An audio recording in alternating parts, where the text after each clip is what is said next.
Number 1 Salman അല്ല, ഞെട്ടാൻ ready ആയിക്കോളൂ. ഏറ്റവും rating ഏത് ഭാഷയിലെ ബിഗ് ബോസിന്? ഒഫീഷ്യൽ കണക്കുകൾ. നിങ്ങൾ ആദ്യമായിട്ടാണ് ഈ ചാനൽ കാണുന്നതെങ്കിൽ ഒന്ന് സബ്സ്ക്രൈബ് ചെയ്ത് ബെല്ലൈക്കൺ അമർത്തുക. ഇന്ത്യയിലെ വിവിധ ഭാഷകളിലെ ബിഗ് ബോസ് പതിപ്പുകളുടെ റേറ്റിംഗ് കണക്കുകൾ നിർമ്മാതാക്കളായ എൻഡേമോൾ ഷൈൻ ഇന്ത്യ പുറത്തുവിട്ടു. ഇന്ത്യയിലെ ഏറ്റവും ജനപ്രീതിയുള്ള ടെലിവിഷൻ റിയാലിറ്റി ഷോയാണ് ബിഗ് ബോസ്. 2006-ൽ ഹിന്ദി ഭാഷയിൽ ആദ്യമായി ആരംഭിച്ച ബിഗ് ബോസ് ഇന്ന് വിവിധ ഇന്ത്യൻ ഭാഷകളിലായി അനവധി സീസണുകൾ പൂർത്തിയാക്കി കഴിഞ്ഞു. ബിഗ് ബോസ് ഹിന്ദി 19 സീസണാണ് ഇപ്പോൾ പുരോഗമിക്കുന്നതെങ്കിൽ മലയാളത്തിൽ അന്തിമഘട്ടത്തിലേക്ക് കടന്നിരിക്കുന്നത് 7ാം സീസണാണ്. 7 ഇന്ത്യൻ ഭാഷകളിൽ ബിഗ് ബോസ് നടന്നിട്ടുണ്ടെങ്കിലും ബംഗ്ലാ ബിഗ് ബോസ് 2 സീസണിന് ശേഷം 2016-ൽ അവസാനിപ്പിച്ചിരുന്നു. നിലവിൽ ഒരേ സമയം ബിഗ് ബോസ് സംപ്രേഷണം ചെയ്തുകൊണ്ടിരിക്കുന്നത് 5 ഭാഷകളിലാണ്. ഇതിൽ ഏതിനാണ് ഏറ്റവും കൂടുതൽ റേറ്റിംഗ്? ഇപ്പോഴിതാ അതിൻ്റെ ഔദ്യോഗിക കണക്കുകൾ തന്നെ പുറത്തുവിട്ടിട്ടുണ്ട്.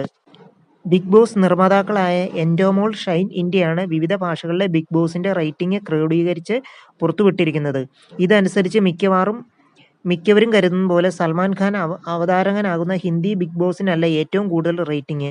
മറിച്ച് മോഹൻലാൽ അവതാരകനാകുന്ന മലയാളം ബിഗ് ബോസ് ആണ് റേറ്റിംഗിൽ 1ാമത്.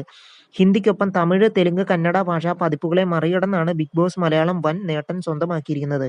എൻഡോമോൾ ഷൈൻ ഇന്ത്യ നൽകുന്ന കണക്കുകൾ അനുസരിച്ച് ഹിന്ദി ബിഗ് ബോസ് ആണ് ഏറ്റവും കുറവ് TVR ടെലിവിഷൻ വ്യൂവർഷിപ്പ് റേറ്റിംഗ്.